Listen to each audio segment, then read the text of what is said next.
Chapter 10. On Trial. The next morning, Nathaniel prepared for his court appearance. He wore the ready-made suit Senator Stewart had bought for him. Although still early in the day, the air seemed oppressively hot. At least the courtroom was equipped with a couple of fans. Before the judge entered, Senator Stewart leaned over to Nathaniel and whispered, "I have a couple of problems, but don't let them worry you. It's going to turn out all right." "What sort of problems?" Nathaniel glanced around to see who else had arrived. There were quite a few spectators, and the room was filling up fast, but he didn't see Bill, Sally, or Annabelle as yet. "The documents haven't arrived," Stewart whispered. "Also, Mrs. Preen." Just then, Judge O'Brien entered. "All rise." Nathaniel shuffled to his feet, feeling awkward. Every eye was on him. He had a sudden memory of having lived through this moment once before at another trial back in Baltimore. He had a bad feeling about this. After the usual preliminaries, the judge asked if the attorneys were ready to proceed. "Your Honor, the prosecution is prepared, except that one of our major witnesses has not yet appeared in the courtroom." Stewart took a step forward. "Your Honor, I regret the defense is not yet prepared, and as yet those documents that I ordered by special courier have not yet arrived. I am told there was some delay due to a railroad walkout in Chicago. However, I expect the evidence to appear momentarily, possibly this afternoon. Also, I must add that my witness, to whom my colleagues refer, is none other than Mrs. Annabelle Preen. I wish to present this letter from Dr. Smithers. He begs that Mrs. Preen be excused from testifying for a day or two on medical grounds. Mrs. Preen is in delicate health, and these terrible events have taken their toll on her constitution." He stepped forward and passed a paper to the bailiff, who handed it to the judge. Nathaniel stared at his attorney. He whispered, "What do you think you're doing?" but Stewart brushed him off. "Why was this letter not presented to the prosecuting attorney?" the judge asked. "That's another point, Your Honor. I wish to have Mrs. Preen entered as a witness for the defense rather than for the prosecution. I do intend to call her to the stand, depending, of course, on her state of health. I'm also requesting another one-day postponement in anticipation of those documents I referred to." Judge O'Brien shook his head. "Motion for the postponement is denied. If your documents show up today, you'll have plenty of time to present them tomorrow. It doesn't look like this trial will be over within one day. As far as the prosecution's star witness goes, I'll go along with your story. Mrs. Preen is excused until she's well enough to testify. She's also changed from prosecution to defense." Anything else, Senator? "No, Your Honor, except add, for the record, that my client waives his right to a jury trial, which you already know. Thanks." He sat down. There being no jury to be sworn in would save time. Nathaniel glanced toward the rear of the room again, and this time made out Shoshone Bill and Sally sitting together on the aisle. He tried to catch Sally's eye, but she was staring open-mouthed at the judge. He supposed it was her first exposure to the power of government. The assistant DA's name was George Mullins. Both Judge O'Brien and George Mullins were from Tonopah. The judge said, "All right, George, let's get started." and the trial began. Mullins stepped forward and launched into his introduction. "Your Honor, and estimable citizens of the good city of Rhyolite," He turned and gave a brief nod to the spectators. "you see before you the accused, Nathaniel Strange. He is accused of the cold-blooded first-degree murder of Mr. Jedediah Kramer at the Montgomery Shoshone mine, of which Mr. Kramer was an officer as well as a respected member of the Board of Trade.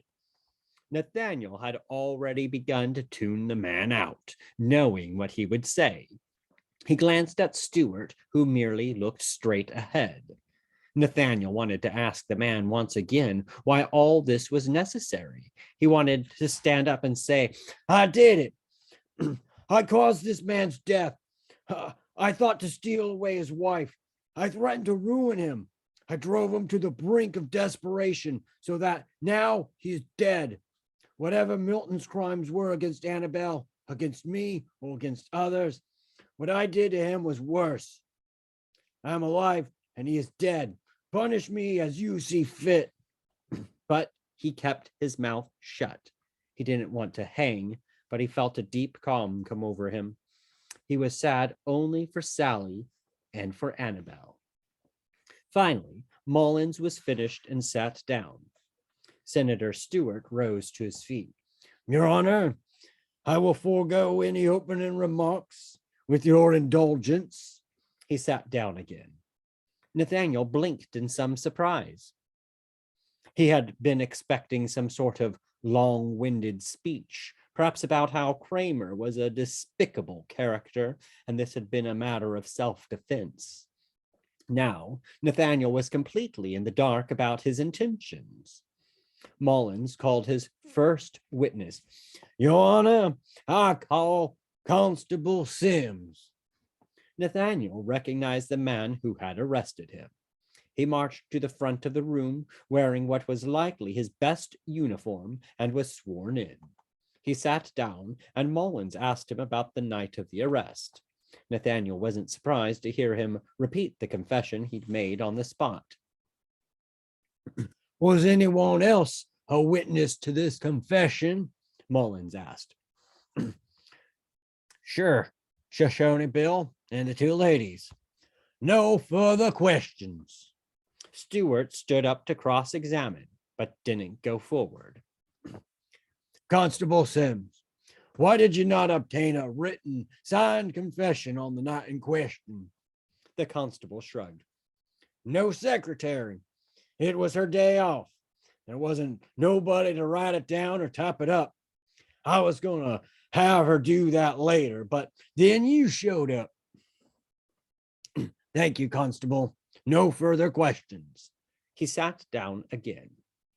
Nathaniel expected Mullins to call Sally next, but instead he called a plain-clothed detective named Bailey, whom Nathaniel had never met.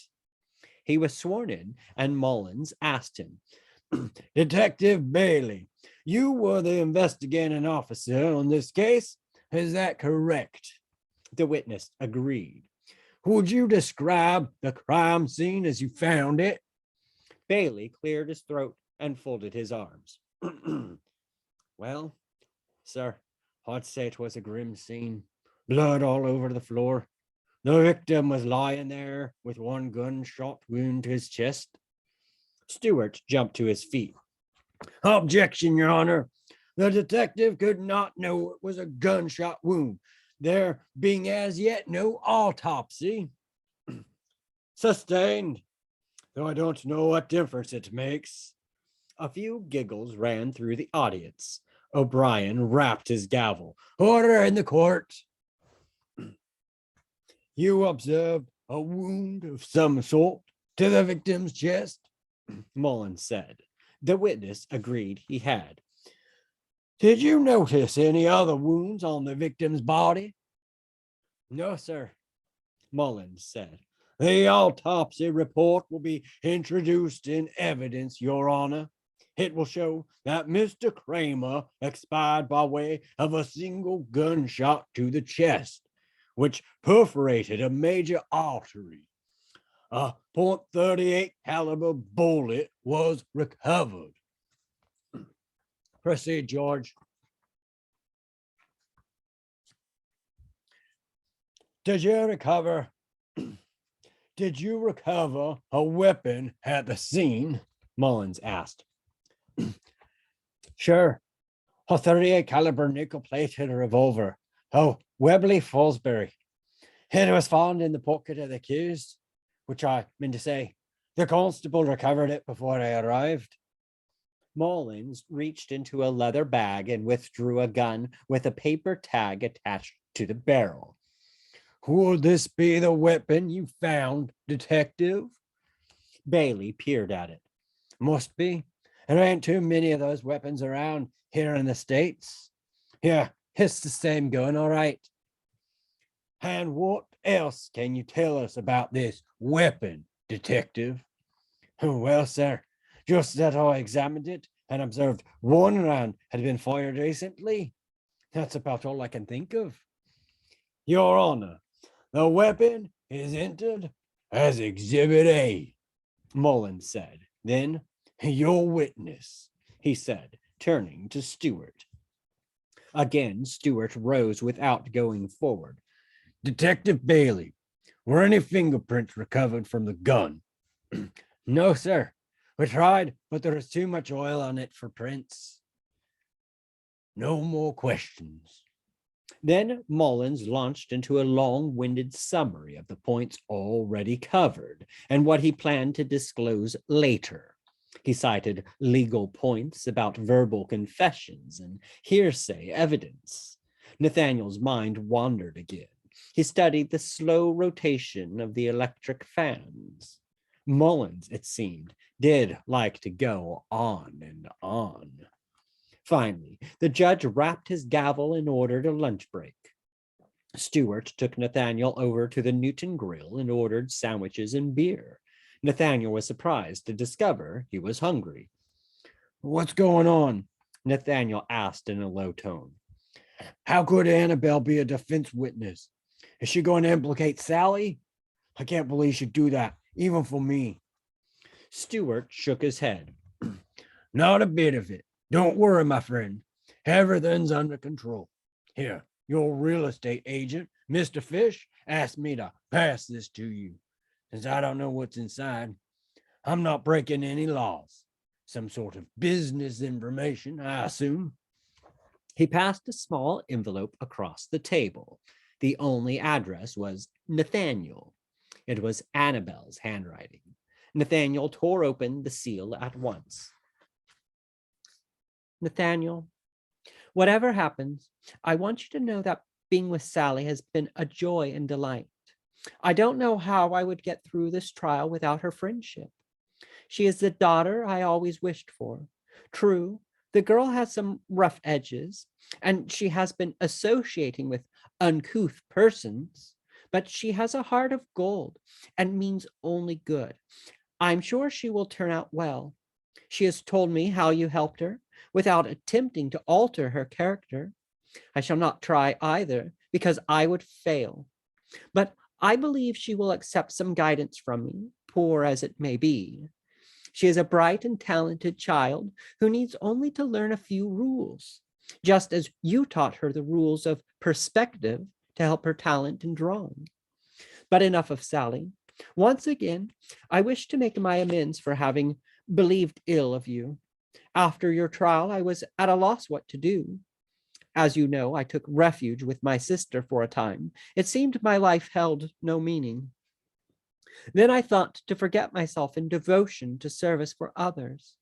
This plan seemed to work for a while, but gradually I came to suspect my service was done for merely selfish motives. Meaning was beyond my grasp. It was as if that mythical creature of yours, the Snallygaster, had flown past and stolen not some physical object, but my very purpose. When I heard the rumor that Milton might still be living, I at once resolved to come to Rhyolite and find the living. And find the truth. I found more truth here than I desired to know.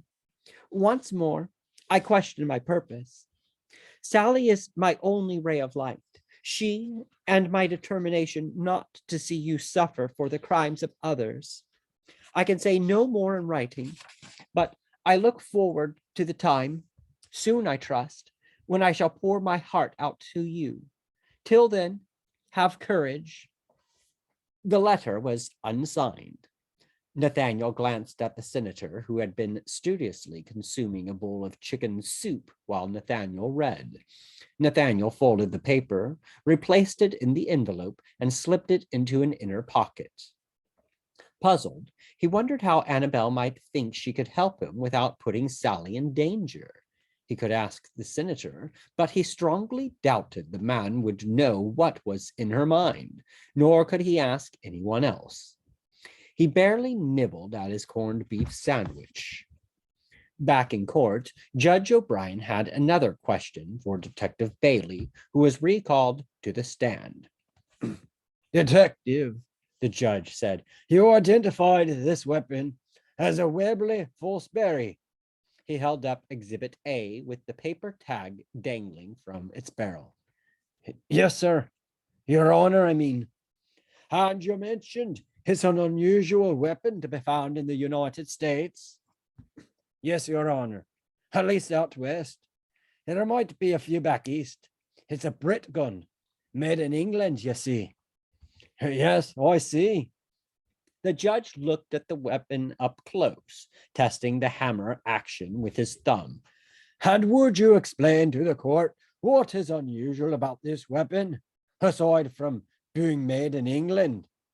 Why would someone go to the trouble of bringing it across the Atlantic? What makes it different from other revolvers? Well, sir, Your Honor.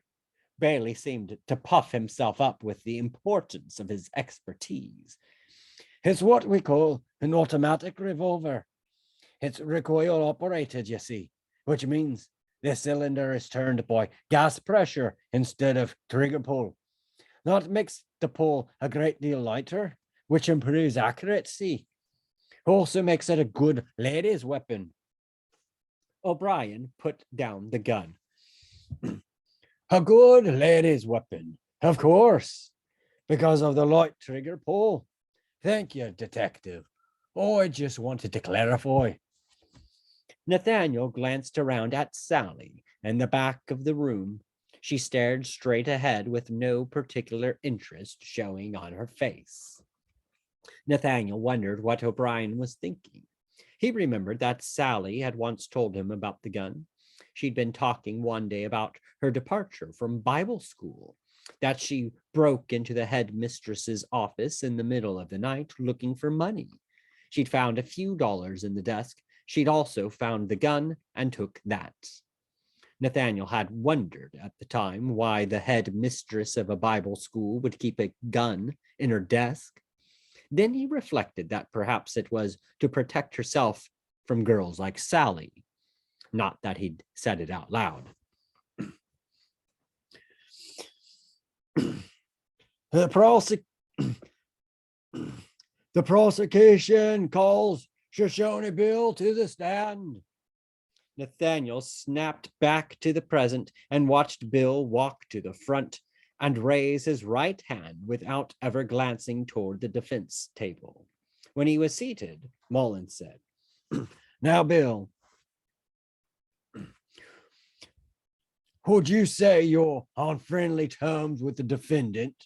I mean, Mr. Strange. Is he a friend of yours? Shoshone Bill said, Yes, sir. But you understand you're under oath, which means you have to tell the truth, even if it means it might do harm to your best friend.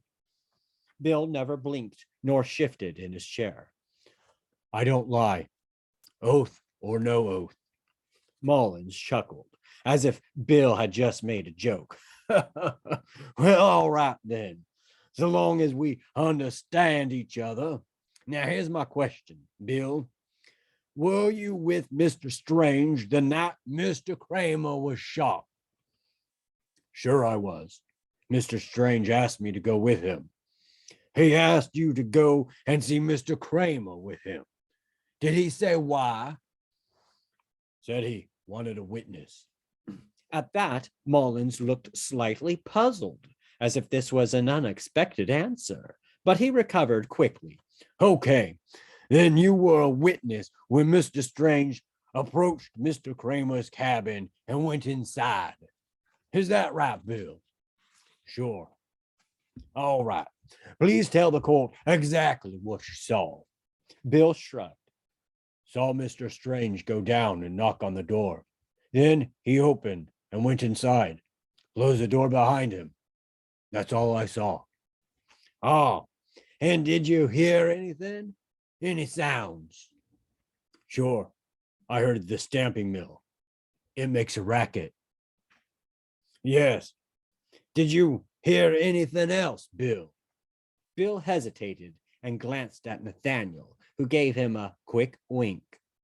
Bill looked back at Mullins. Guess I heard a shot fired. You guess? You aren't sure. Yeah, I'm sure. I heard a shot. Mullins took a step backward. No further questions, Your Honor. O'Brien looked to Senator Stewart. Cross-examine, Counselor. Nathaniel held his breath. If Stewart chose to ask the right questions, Bill's testimony would fall apart. There was no way he could have heard a shot fired from behind a closed door, 50 feet away with the stamping mill in full swing. Instead, Stewart scribbled something in his notebook and said, No questions, Your Honor. The judge nodded and Bill stepped down, passing back down the aisle without a glance toward Nathaniel. Nathaniel had a feeling that a door had just slammed. Bill had given his testimony, which was critical. It was enough to hang him, even if neither of the other two witnesses said anything. It began to sink in, at last, that he was nearing the end of his journey to Rhyolite. Stewart said, Your Honor, I request a 10-minute recess. I would like to find out if my documents came in on the noon train. O'Brien rapped his gavel and made it 20 minutes. Stewart got up and headed out the back way before Nathaniel could ask him a question. Nathaniel shrugged, stretched, and headed for the outhouse. On the way, Edmund J. Fish caught up with him. Nathaniel hadn't noticed him before in the crowd. Are you all right? Fish asked. Nathaniel merely nodded. So far, I have to say it. Don't look too good, Fish said. The trial's gone pretty much as I expected, Nathaniel said. Although I wonder what the judge meant by talking about a lady's gun. What's he driving at? Fish shook his head. You got me. Then he said, Say, I don't mean to be nosy, but are you the owner of that gun? Fish asked this question in a low tone after glancing around to see if anyone were close enough to hear. No, Nathaniel said. I found it there in the cabin. Which, of course, was true as far as it went. Just then, another man came up.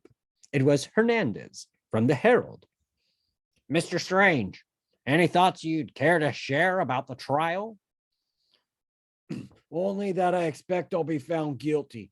However, I'd like to thank you for the help you've given Sally with her artwork. I heard a rumor the Herald might be running some more of her pictures. The reporter's face broke into a grin. Who do you think we have drawing pictures of the trial? You ought to see her illustrations of the defendant. They're not bad, except I think she would have put halos on you if we let her. Listen, I hope you're wrong about the verdict. I better get to the outhouse before recess is over. Thanks again. Back in court, O'Brien rapped once and looked at Stewart. Well, Counselor, have those documents arrived yet? Not yet, Your Honor. Stewart waved a piece of yellow paper. But I have received a telegram from our courier in Tonopah. He expects to arrive on the 8 o'clock train this evening with all necessary documentation. Glad to hear it, but I'm not inclined to grant another recess at this point. if that's what you had in mind. Mr. Mullins, do you have another witness to call? Yes, I do, Judge. I call Miss Salome Jezebel to the stand. Nathaniel felt a sudden fear. If Sally were to break down, she could be lost.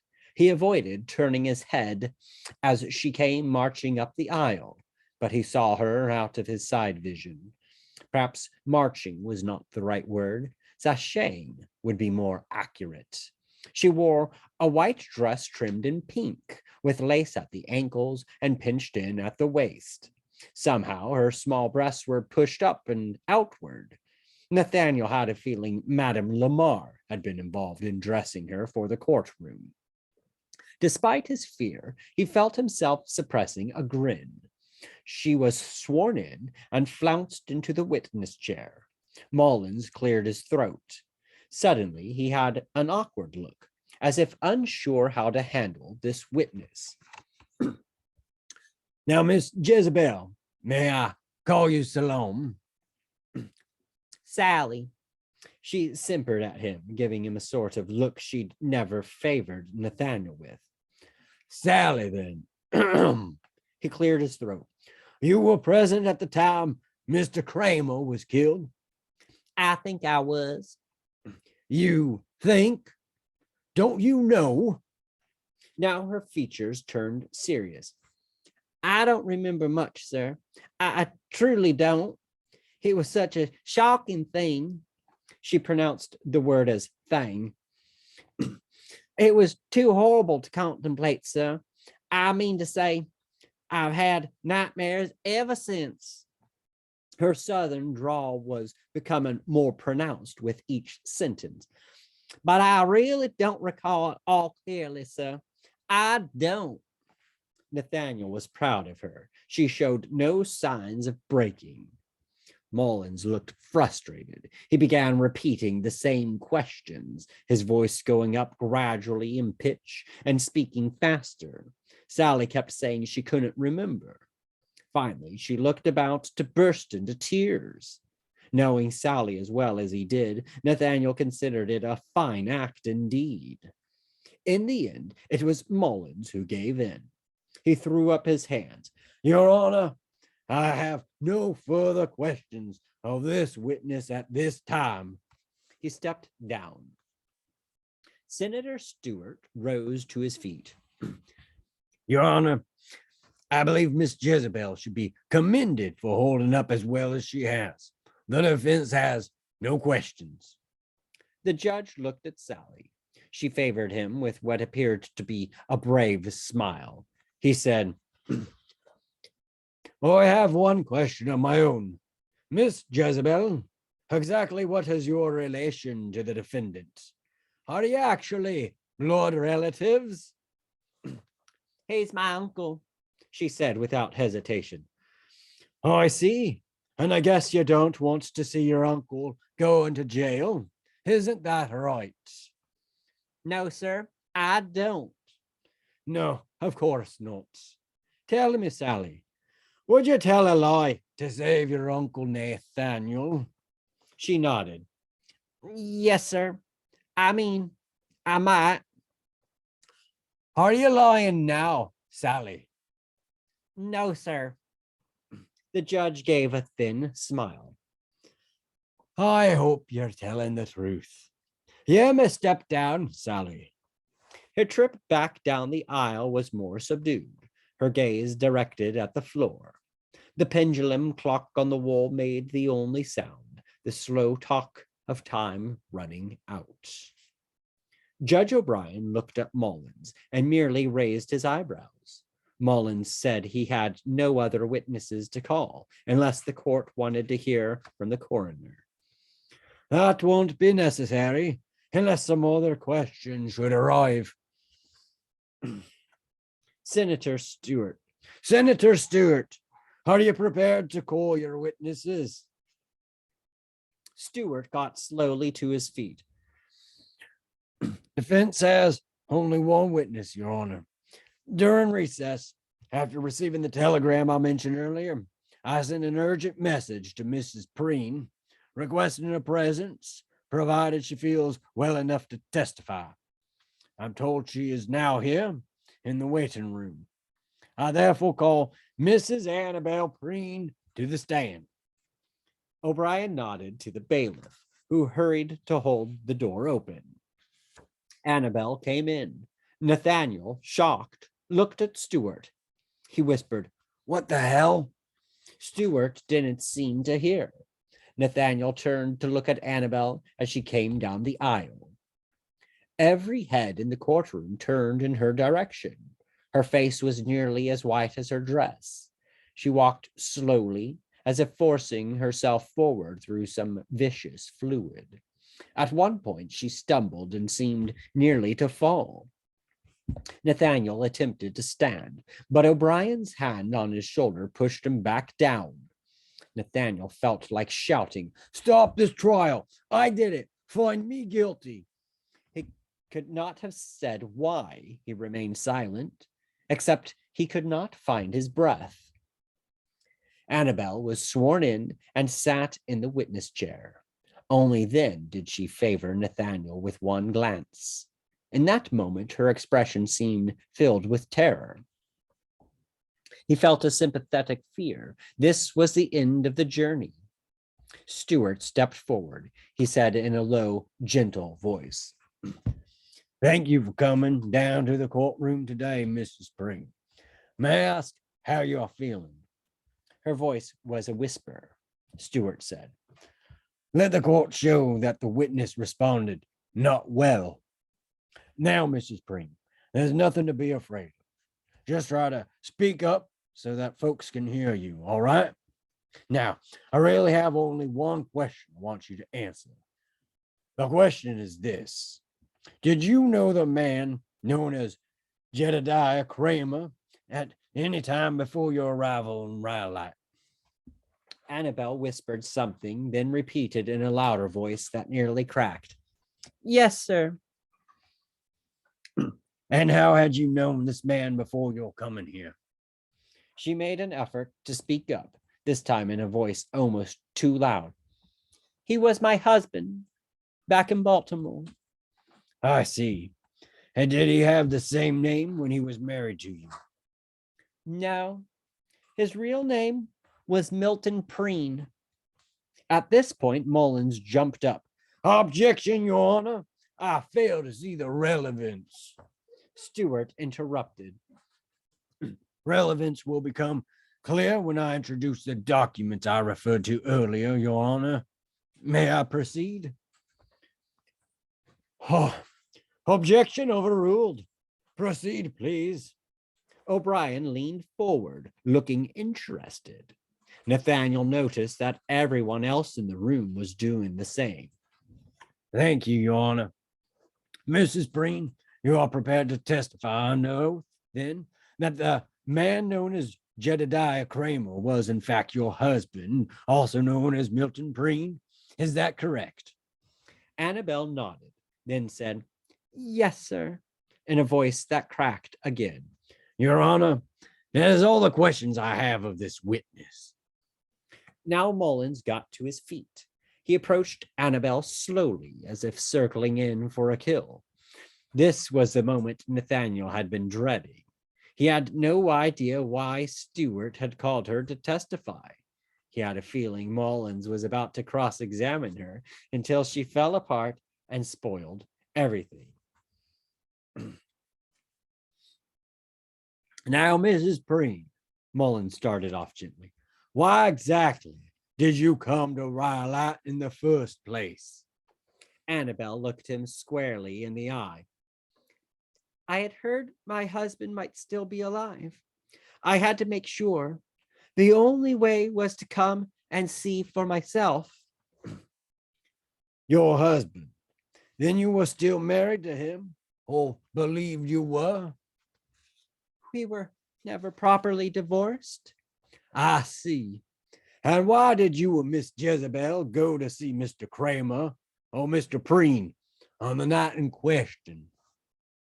I wanted to demand a divorce. And Miss Jezebel accompanied you? Why? She shrugged. She didn't want me to go alone. She had met him and did not trust him, nor did I. Mullins turned to scan the audience in court. He rubbed his chin as if thinking over his next question. Then he spun on his heel to face Annabel. She gave a small start. And did your husband agree to a divorce? No, he did not. He grew angry. Mullins sounded thoughtful. Why would he not agree? Why do you think he was angry? Nathaniel expected Stewart to object to that question, but he remained silent, scribbling something in a notebook. He was afraid that if his real identity were to come out, he would be revealed as a criminal, guilty of insurance fraud or perhaps worse things. Annabel paused.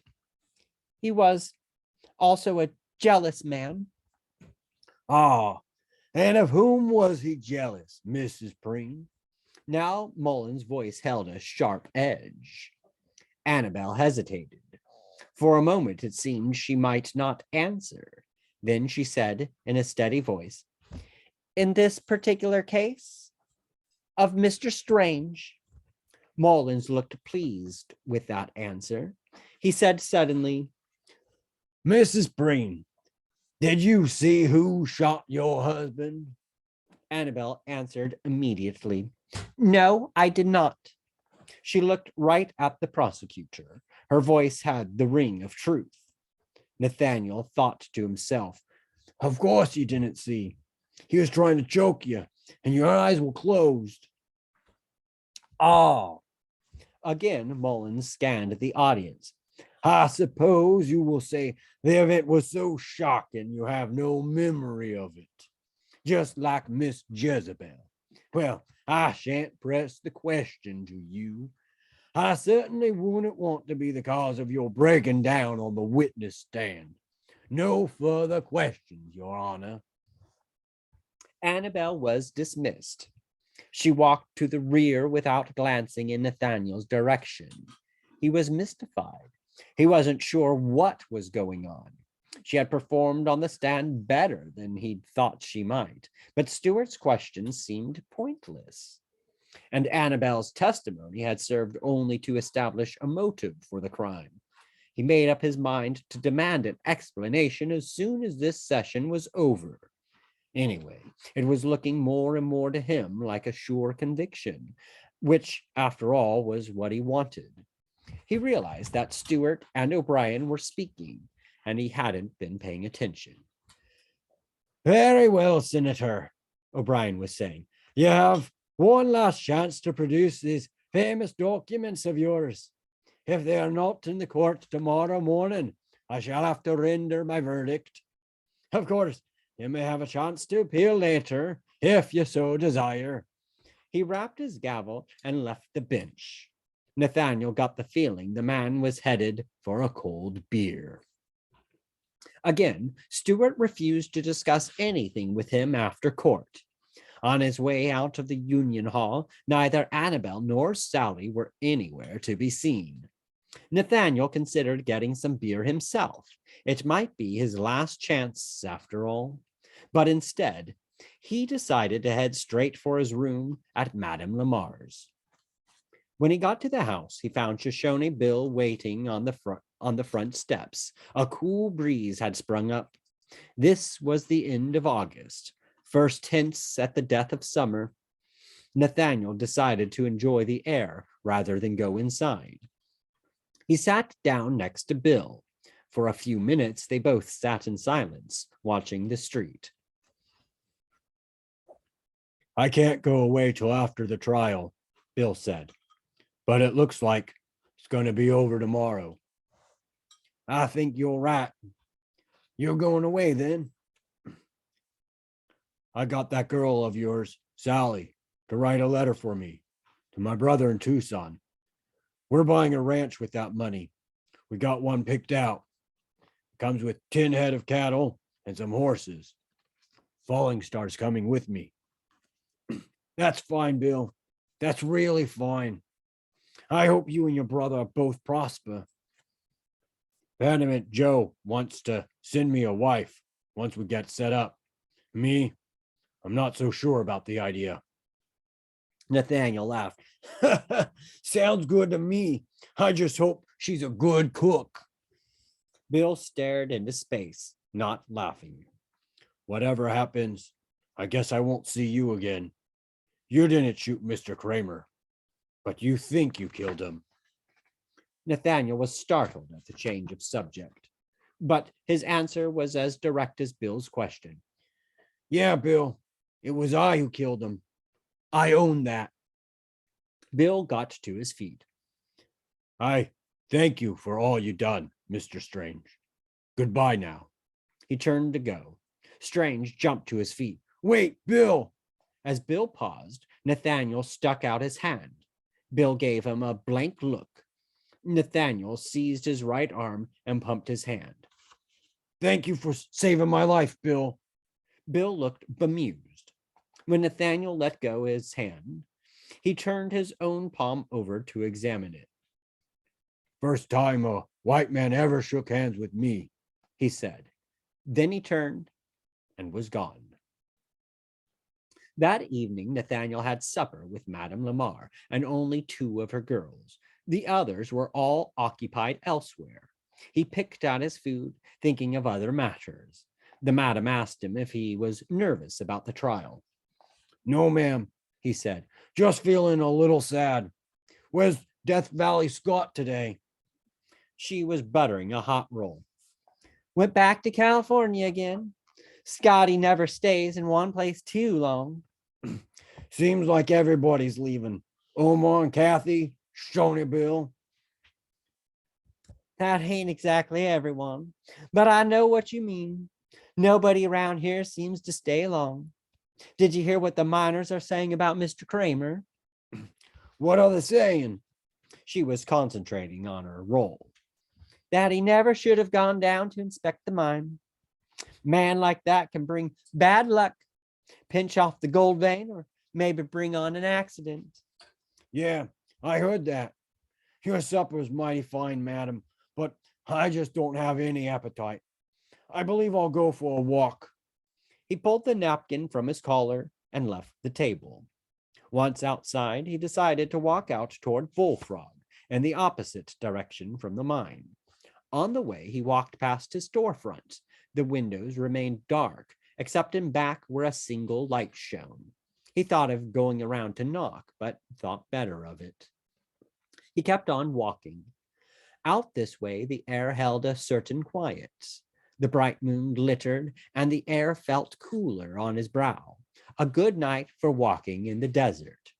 He couldn't stop thinking about that unfinished letter to Annabelle. How could he finish it? How could he make her understand that learning the craft of tattoo had changed him for the better? Be wary of the picture you request, Master Lu had said when first they met. It was impossible to judge the man's age. There were moments when he gave an impression of antiquity, yet he seemed as fit and strong as a much younger man.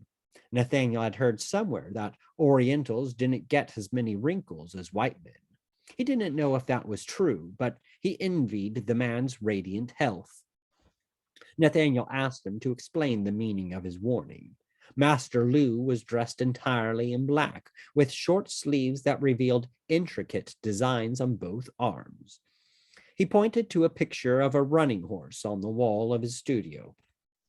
Pictures are magic, he said. Many thousands of years ago, men drew pictures like this one on the walls of their caves.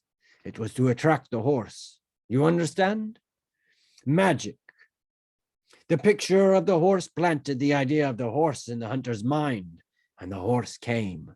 Be sure you want the picture I place upon your body. It will be with you always, sleeping or awake. Whatever you bear upon yourself will appear. If you have a picture of a horse, you will find horses. A dragon, and you will have dragons. Nathaniel told him what he wanted, a snallygaster, not because he desired it, but because he had come to believe that loss was inevitable, and he wished to honor it So Master Lu gave him the picture. He asked to become a student, or rather disciple. He offered to work for the man without pay if only he could learn something of his arts. The master had Nathaniel produce several drawings on paper before he would even consider the subject. He looked them over one at a time and gave his verdict. Crude, but you have perhaps some small talent. Come back tomorrow. You can help Lu soon clean up. So he began to study and learn. It was 3 months before the master allowed him to touch a client, and then only to put a few finishing touches on a mermaid. At the end of the day, Nathaniel had asked, Will that sailor find mermaids? He may find that he loves the sea, the master said, and would say no more. It wasn't long before he found himself passing the last street in Bullfrog. His feet were nearly silent on the soft sands.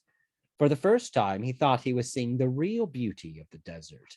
Empty land stretching out under blazing stars, as if it were all a question waiting to be asked or an answer to be spoken.